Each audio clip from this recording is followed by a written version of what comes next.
scary if it's your first time wearing them or anything like that. So we're gonna make it as easy as possible for you.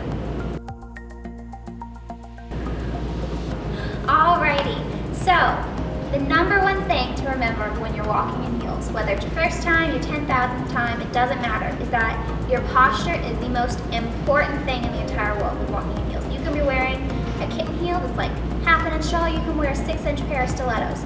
Your posture is always going to be the most important thing. So, Ashley, stand straight, got hands, your feet about shoulder width apart, and then you're going to have to remember to keep your shoulders back, so always keep your shoulders rolled back.